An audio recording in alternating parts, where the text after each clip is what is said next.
Welcome to The State of Us. Real people with honest opinions and the future of responsible media. Here's your host, Justin T. Weller. Should employers provide access to payroll advances? That's the question that we'll be looking to answer today.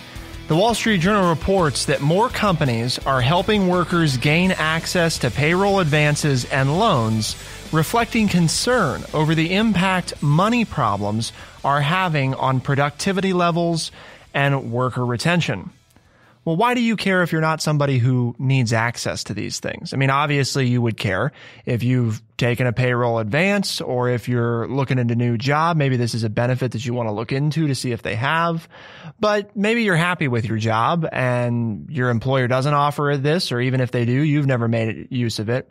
Well, I'll give you two quick scenarios. One is there's an economic indicator thing here. No, it doesn't necessarily correlate to you directly doing bad, but if there's people struggling to make it from paycheck to paycheck, especially if there's enough that companies are looking to regularly offer this, it gives us some sort of sign about how people are doing overall. It might mean that there's an economic slowdown coming.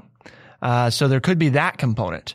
There also could be the more selfish component of just because you're doing well now doesn't mean that you always will be.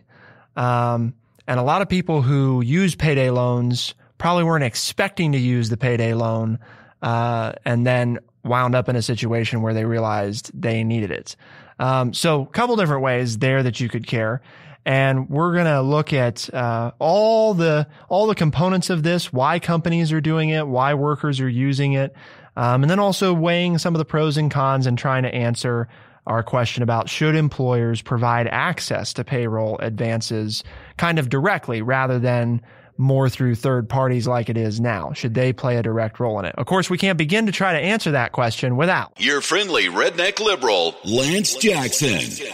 This covers one of my favorite topics. What's that? Money. Oh, yeah. I like money. The economy. Mm-hmm. No, I have money. Okay, just money. Yeah. Got it. The economy's second, but Screw the economy. Well, I love money. As long as I have my money. Okay. Right? No, I don't really feel that way. I think this really catches my attention because, well, let's get into the show. There's a lot of things that I have to say about this, but I don't want to usurp your leadership here. Oh, okay. Well, that's very generous of you. Are you feeling okay or? We're struggling, but I'm doing all right. Okay. That's what it is. For those of you that don't know, he's been a little under the weather for the past week or so. So that's, I was going to say, he usually comes out and tries to hijack the show from right off the rip, but he's clearly something's not right with our beloved friendly redneck liberal. Employers are concerned about the effect on productivity and turnover. Research by Todd Baker, a senior fellow at Columbia University's Richmond Center for Business, Law and Public Policy, looked at 16 companies in the United Kingdom that offered payroll loans and found that borrowers had on average an annualized attrition rate 28% lower than the rate of all employees. And this, Lance, is where I'm going to kind of turn it over to you. So companies are doing this, it sounds like, to combat attrition maybe? Or what's the situation? Because it seems like this study indicates that those people are more likely to leave a company.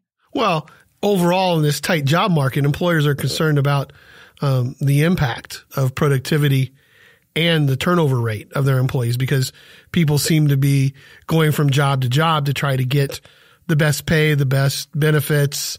And in a tight job market, it's really easy to do that because everybody's looking for workers. I mean, it seems like you walk down the street and every establishment has a sign in there talking about when they have open interviews, this day at this time or always, or contact us online here. So they were worried that, about turnover, and what they found out by doing the study is that the attrition rate of employees is actually lower when you offer this service. So it's a selling point for those companies that offer this loan program through their payroll deduction programs at work. That's a selling point for them because they can say, hey, if you have problem keeping your workers and you losing them to competition, if you introduce this program, this is one way that you can keep your workers around more often. And so what they thought might be something, so in a sense, it's solving a problem, that many employers have in a tight job market. So we also have to look at it from the employee standpoint. Now, the key distinction here, before we talk about why someone might get one of these, I think is the idea of a payroll advance versus a payday loan. Now, in essence, they accomplish the same thing, which is to get somebody access to money sooner than they would get it by waiting for their paycheck. The signature difference here is that when we say payday loan, these are the places you think about, like what, Cashmax or something like that, Quick Check, or, these places that you see, especially in big cities, but also in small towns where they're totally unrelated typically to your employer. You walk in and you can walk out, with cash, or, deposit it into your bank or whatever. And typically they charge $15 per $100 that you borrow. Right. So if you borrow on the low end, so if you borrow $100, you only get 85 in cash.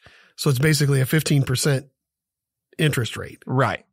And that's an easy way to understand basically the risk they're taking is traded off in a high interest rate.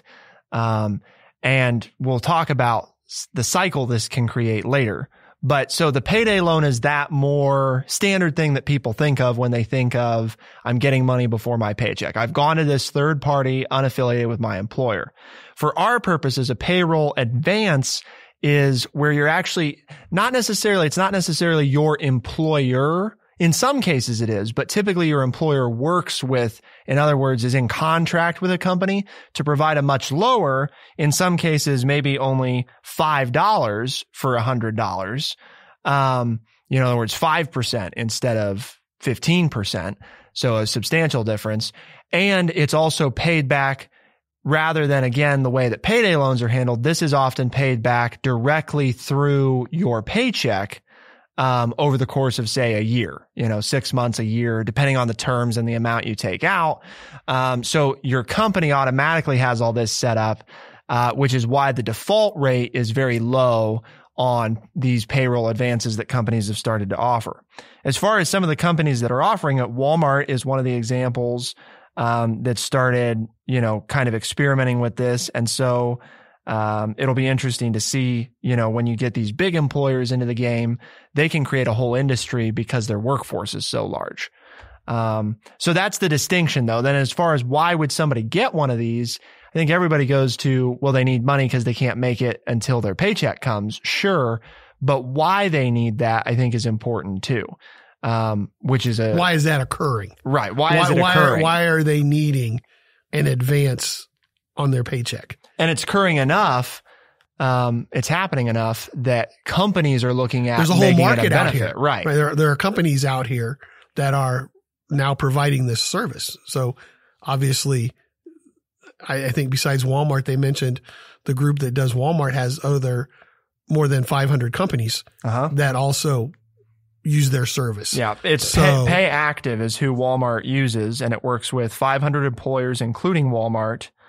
And they've got, of one company who's got 400 employees, 338 are enrolled in Pay Active and 280 use it regularly. So big percentage of some of these workforces actually make use of it. The question becomes, and this is part of what always interests us on the State of Us, right, Lance, is why is this the situation? Now you could say there's a financial literacy component, right? Not planning well, but you can also make the case that maybe people aren't making enough money. Hence what we talked about before, which is this attrition issue. And that's where we see people hopping from job to job looking for the best job possible. If I'm making $10 here and somebody over here is going to pay me $11, hey, I'm going to switch jobs. Right. I don't have any loyalty to this place because I can make $1 more an hour, or I'm making $14.50 and this place is going to pay me $15.75. Hey, I'm switching jobs again. So one of the hidden benefits to employers, Lance, we talked about this before the show, right? Is sure you've got this, it's an added benefit, but it's also sort of a secret lock-in to your employer too, right? Because now I've taken out once I owe you money, if I work for you and I owe you money, well, now I need to keep working for you to pay that off, because in all likelihood, I don't have the money available to pay off my loan so that I can go to another job. So once I owe you some money, then you've kind of locked me in as an employee until I can pay off that loan. And if you're advancing that over a 6-month period or a 9-month period, then I'm going to work for you at least for 6 months or 9 months to pay off that loan, if I don't incur another one over the 6 or 9 months that I'm paying off the first one that I took out. We'll let you chew on this for a second. It's got a graph here, I guess, is probably, or a chart, depending on your fancy, but adults' ability to cover a $400 expense with cash. Okay. So this was a Federal Reserve survey of 11,400 adults conducted in 2018. Now they've conducted this for several years. In 2013, 50% of adults could cover a $400 expense with cash. 50% could not. So half and half. Today, it might look like it's gotten better, because now it's 60% could pay with cash, about 60%, 40% could not. Although it opens up a little bit here to say ways adults would cover a $400 emergency besides cash or its equivalent.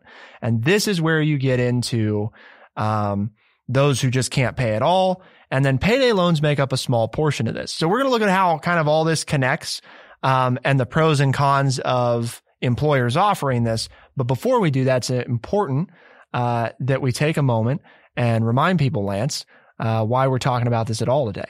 Well, because here at TrueChat, we have a mission, and our mission is to educate people by providing honest, open, and respectful conversations. And if you want to follow along and look at this article and see some of the charts that I'm referencing, you can do so at thestateofus.org, thestateofus.org. We've got our articles linked there. It's a feature that Lance is really proud that we've got that. It makes it easy for people to see and gain access to the same stuff that Lance and I use to make decisions about what to cover. So please do check it out.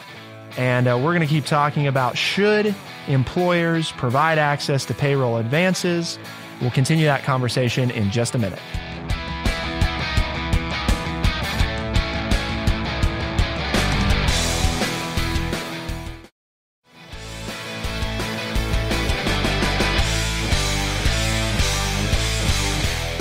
Welcome back. Employers have woken up to the fact that a majority of workers are having a lot of trouble simply getting by, never mind getting ahead.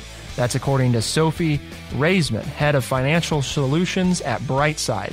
That's a company Comcast co-founded that provides financial guidance to workers and is testing payroll loans with some corporate clients. We're going to look at now. We've discussed some of the nuances so far, but now we're going to get into the pros and cons. Why is it good? Why is it not? Lance, you brought up ahead of time that this could almost be seen as a new sharecropping, serfdom type of thing. What did you mean by that? First of all, to define sharecropping, basically it is, when you would borrow everything from the landowner. That's the terminology I was using. And then you would work the land and you would harvest the crops, and then you would pay back your loans out of the profit that you made. And it was supposed to lead to a way to become a landowner.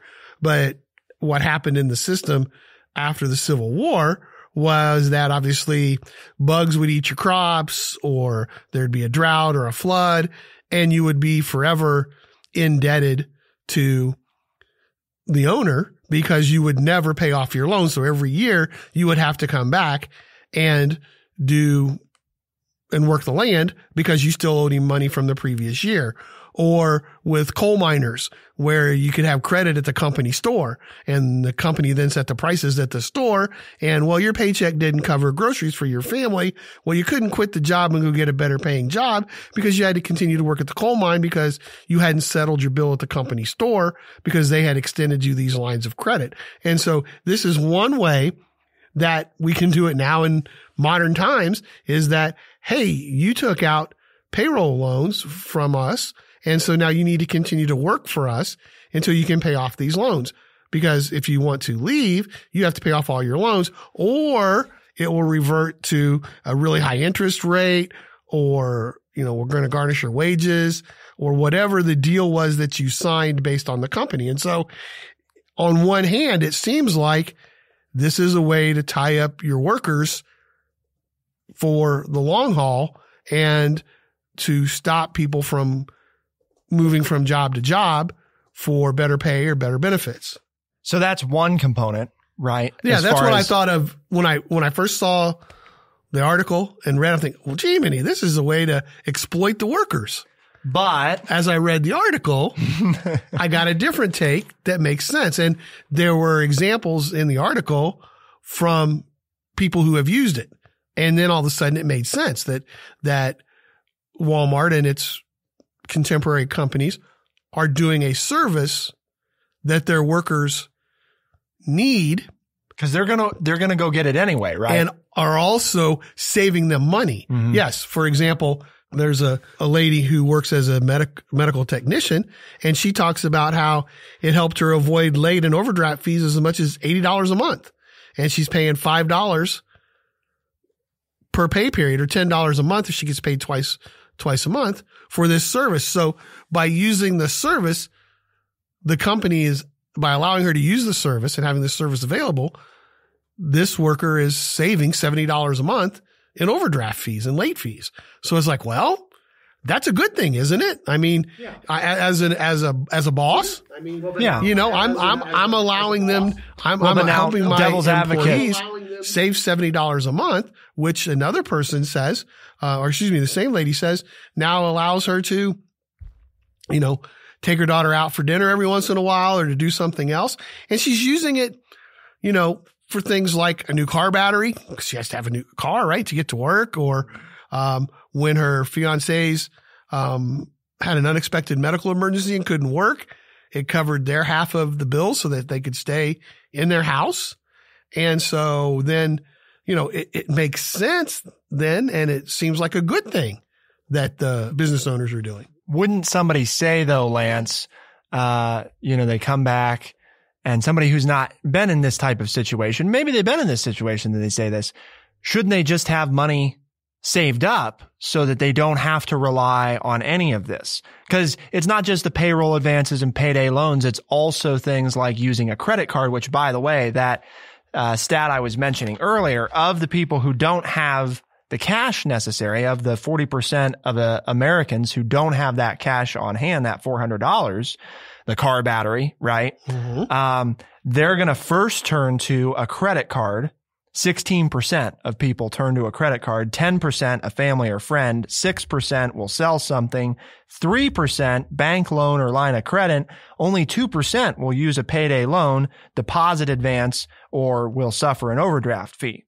And 12% just wouldn't be able to pay at all. But most credit cards have more than a 5% or 6% cost to them, or if you use a store credit card, your local shopping emporium, Target, Pennies, whatever, they're upwards of 20-25%. So if they're providing this service, so this is cheaper than a credit card or a payday loan or whatever. So people need the money. And this seems like the cheapest way available if they don't have it in their savings account. And there's a few different ways that people are doing it, right? Because it's not just, you can get however much you want. For example, Walmart, and we're using them because they're, a massive employer. Walmart covers the cost for 1 month a quarter and caps the amount workers can accelerate a 50% of pay loan. Of the company's 1.4 million workers, 380,000 are frequent app users. So basically, they're only allowing you to borrow up to 50% of what your normal pay is. Right. And you only have to pay the fee 2 out of every 3 months, only 66% of the time. So they're going pretty far with this. And it's not so much, and also what I like, though, it says, I hate to say I like this, because it's Walmart, but it says that they're also helping them understand how to manage their money better and how to create a budget and start, some of these companies are doing that, they're also helping their employees, which we think is wonderful, right? I mean, on this show, we're all about financial literacy. We think it's one of the biggest things that schools, public and private, are not teaching young people. And I don't always agree with him. You like him. I don't. I like some of what he has to say. There's other things that are questionable. But for those people he wouldn't like this, who struggle, right? Because there's no such thing as credit in his book. That's right. Yeah. Except for a house. You're allowed to have credit for a house. But I mean, I want to be upset with companies for doing this, and I've still got one ace in the hole of why I'm upset with them. But when you look at it, well, since you're struggling, we're going to give you some online learning opportunities to where you can learn to budget your money, to create a budget, number one, and learn to start saving money so you don't have to return to this. So it appears on the surface that companies are saying, we're allowing this to happen and we're providing this service, but we'd really like to get our people off of this service, which I have to commend. If that's their ultimate goal, then this is a good thing. This is a stopgap measure, but we want you to learn how to manage your money better so that you don't have to continually come back to this. Caleb, let me ask you something real quick. I'm just wondering, as the individual that you are, you're entering the workforce, you're looking at all sorts of different opportunities. If an employer offered something like this, is that going to be something that you see as a Gen Zer as, oh, that's a nice bonus. It's good to know that's there. Or is it one of those things you're going to look at and be like, nah, that's not really important to me? Well, it's my answer is going to be a blend of both, because it's nice to know it's there, but I won't necessarily use it. But does that make sense? You like having the safety. I like having the idea that it's there, and it's, if I ever decide to use it, that it's there. So, Lance, tell us the last ace in the hole against the company problem. Let me guess. I'm going to guess that this is we have this cycle problem. Because this is the one that we haven't talked about yet. I mentioned it before, but one concern that's brought up in the article is Lauren Sanders, or Saunders, depending on your pronunciation, is the associate director of the National Consumer Law Center. She said that payroll advance services may, quote, create a cycle of chronic early spending, end quote. So there's the people that need it, Lance, and then there's the people that aren't financially literate who are using it for the wrong reasons. Not because they need a new car battery, right? But because they want to go to the movie, they want to buy a new video game. Caleb has to have his new jersey, and he has to have it now. The same people who get in trouble with credit cards. This is just a new way to get in trouble. It's not a credit card, but it's easy access to money without realizing how much you're indebted for. So we're going to look next at if this is an anomaly or is this the way of the future. In other words, is this just because of the way the economy is going right now, where wages are at? Is that mainly what it is? Or are workers just going to be more fluid in their jobs? And part of that comes along with less job security equals less financial security. That'll be what we're going to look at next. We've kind of discussed the pros and cons, set the stage so far. And if you want to follow along, Lance, right, people can do so. Where do they go in order to access the article that we're referencing today? It's the stateofus.org. Yes, stateofus.org. And it's for you visual people out there. I mean, I understand most of you are probably, are listening to us, obviously, at this point, but some of us who listen also like to have things in front of us to follow along. I being one of those people, which is why I'm so enamored with this new piece that we have as part of the show that you can access on your device, the article from which we're referencing. And so you can read along with us. Well, and Lance and I put our commentary into it. And the nice thing too is that, we basically never read an article word for word. We provide a few snippets and kind of use it to tell our own story and set the stage of a problem that we're looking at. But if you want the full context and detail, that's part of why that's there as well. There's also some other stuff there. You can engage with us. Let us know your thoughts. We always welcome those. So again, that's thestateofus.org.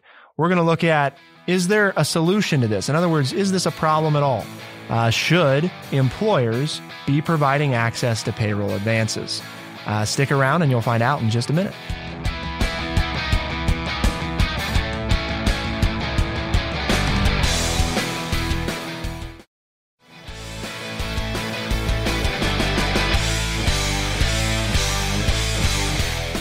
Welcome back. Are payroll advances the future, or is this an anomaly? Should they be the future might be a better question too. Should employers be getting into this game at all? You probably can't eliminate the, payroll, get your money before you're supposed to be paid market, because, we live in a country where, for the most part, those options will probably exist in one way or another, regardless of what we do. The question is this... Well, they always have. Yeah. And that's why I tried to bring that up about the sharecropping and the company store. Right. It's everybody thinks, oh, this is something new. And as I bring up as the old guy on the show, is that these aren't new. It's just a variation on something that we've done in the past. And we just do it with technology now. Different so it's wrapping faster paper. And easier or whatever. But it's always been around. And so the point, I guess, becomes more of, is this a safe thing for companies to be fiddling in? But before we answer that, Lance, we first focus on, is this really an anomaly? Which I think we've established, right? It is not. I really don't think it is. Historically, there's been lots of versions of this. The question is, do we want this to continue? Because also historically, the way it's occurred is different. And it goes away sometimes for a while when the economy's stronger, and hopefully you have more people that but supposedly the economy's strong now. Right. And supposedly. And we see a surge in this. I think the problem is the economy.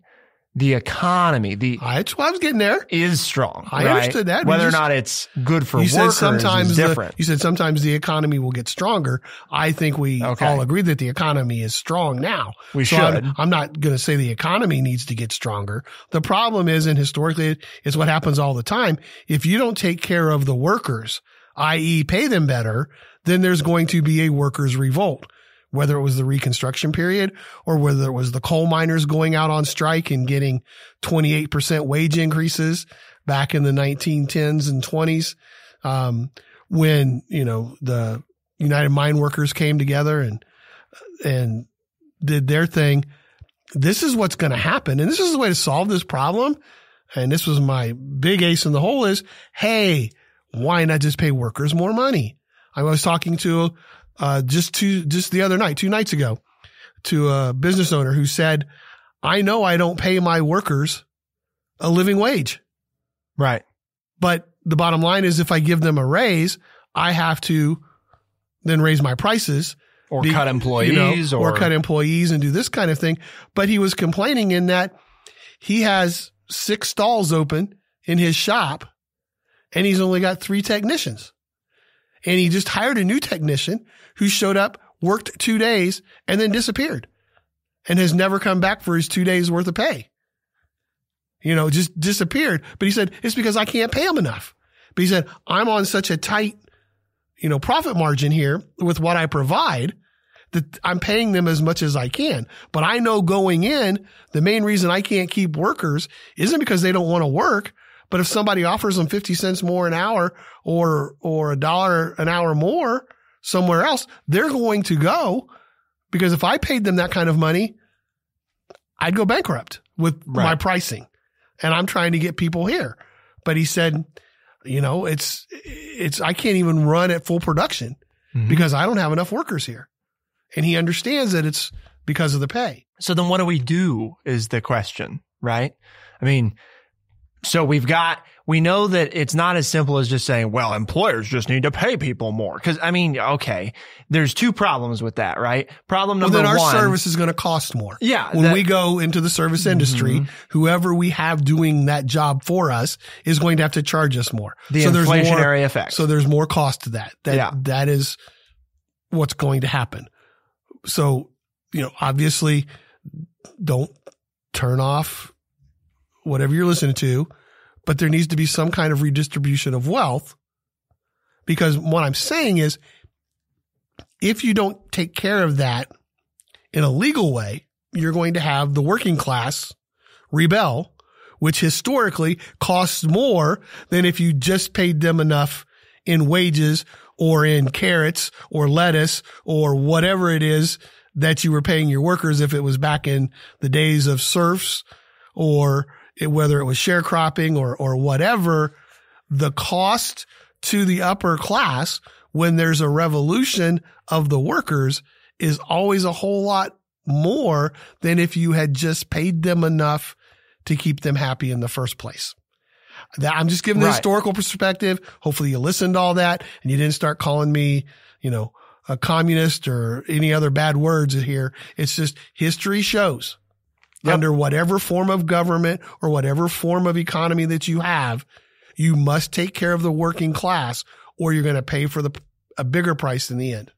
So I think another thing here. So number one, right, is what Lance has brought up, which is there's a whole slew of problems with just saying, well, just workers need to pay more because it's inflationary and it can cause prices to go up. And also, sometimes it doesn't even cause prices to go up. It just causes a business to go out of business. Sure. Because that's the other side of it. They can't afford to fire anybody. Right. Because then they can't service enough customers. And if they raise prices, then nobody buys it. So there's that aspect that's, if you just say, well, just workers just need to pay people more money, everything will be fine. You force businesses out of business. There's the inflationary effect. And the other thing is, I've brought this up before when we've talked about this. It's my, cow example. You give somebody that doesn't know anything about a cow, because of all the value it can provide you for years to come. But if you don't know anything about a cow, you just go sell the damn cow and get the cash for it. Right. And then what you did is you got the short-term gain and then you go spend the money on, whatever. And then the money's gone. Well, goes back further than your cow. It's Jack and the Beanstalk, right? Right. Okay. Yeah. Which included a cow. Yeah, that's true. Maybe that's where the cow analogy came from. So I don't know. Somebody we'll have to put our senior historian on digging up the reference there. But obviously, going back to the main part of the question, this is something that needs to be around. People obviously are needing it, and it's a cheaper way than a bank overdraft or these payday loans. I mean, the article points that out, and we're all about the facts. You can't argue with the fact that there are workers that need this right now.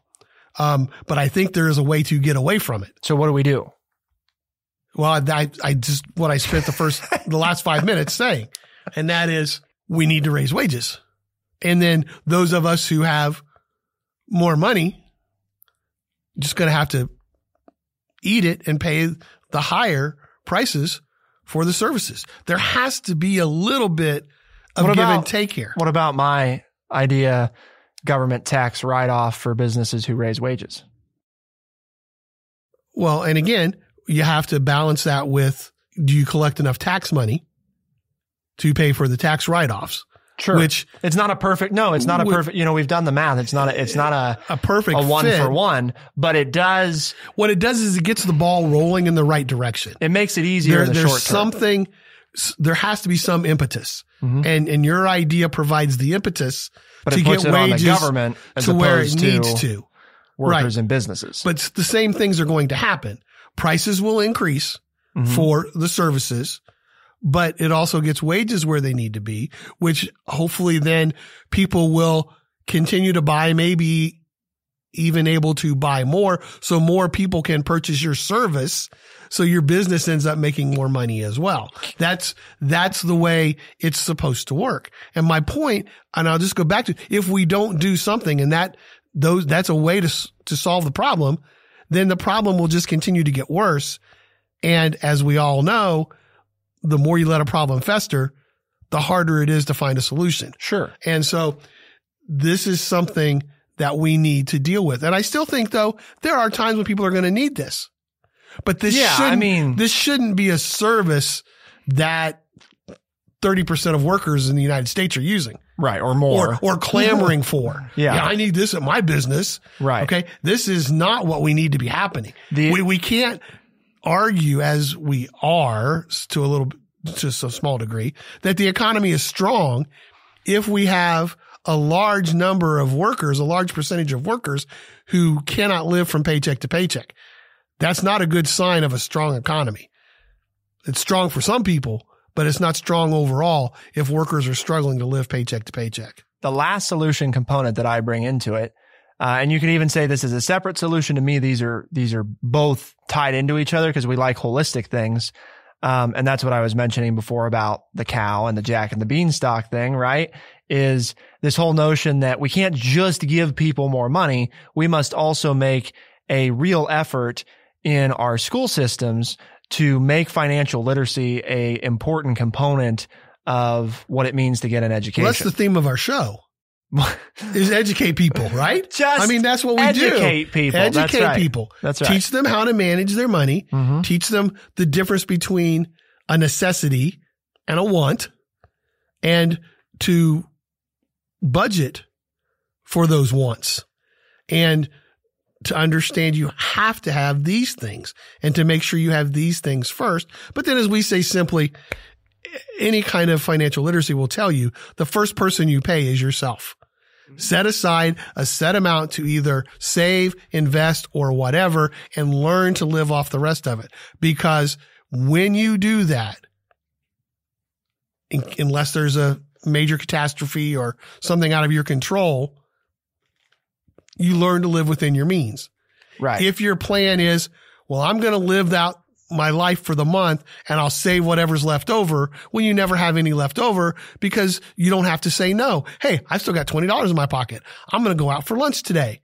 But if you had set aside $20 from every paycheck, well, man, it's 2 days until payday. I don't have $20 in my pocket. I'm broke. I better make a PB&J sandwich and grab a bag of chips and some carrots because I've got those in the refrigerator. So it's not that obviously we're not talking about people who are destitute or whatever, but you've got stuff to eat. You didn't have to go out to eat, but because you had $20 in your pocket, you went out to eat. Well, if you'd already budgeted that money into savings or investments, then you would have found something else in your house to take for lunch. And that's the financial literacy component of this whole thing. Which is why you say education, education, education. Right. And we don't mean to beat the dead horse of education, but that's the whole point. Is a lot of the issues that we face as a nation, and what Lance and I talk about on the show, and it's literally built into our mission statement. The whole reason we do this is to help people hopefully better understand the issues we face, because better understanding them, right? It's the first step in solving any problem is understanding you have one. And I'd take a step further and say understanding not only that you have a problem, but what the problem is. And how to solve that problem. Right. And you just don't throw money at it. Yeah. That's not. People do need more money. Sometimes, but if they don't know how to handle it, it doesn't do any good. I mean, it does do some good, but its effect is marginal in comparison to if you gave them more money and they knew what to do with the money. As you said, you alleviate the problem in the short term, but you don't solve it in the long term. Exactly. Education solves it in the long term. So if you want to get involved with this conversation, you can do so at thestateofus.org. You'll also find there a whole entire list of links that are all the different ways you can listen to The State of Us. Now, the reason that's important, you're listening right now, but Lance, we've done this thing, right, where we're telling our avid listeners, share The State of Us with people, because education it shouldn't be a one-off thing, right? Exactly. You learn something, share that knowledge with somebody else, and you can share it by getting them to tune in The State of Us. What are a few of the ways people can tune in? Well, you can do it from Spotify, Stitcher, Apple Podcasts, or anywhere else fine podcasts are found. For The State of Us on TrueChat in Urbana, Ohio, I'm Justin T. Weller. And I'm Lance Jackson. Thank you very much for tuning in. We'll see you next time. Be the change.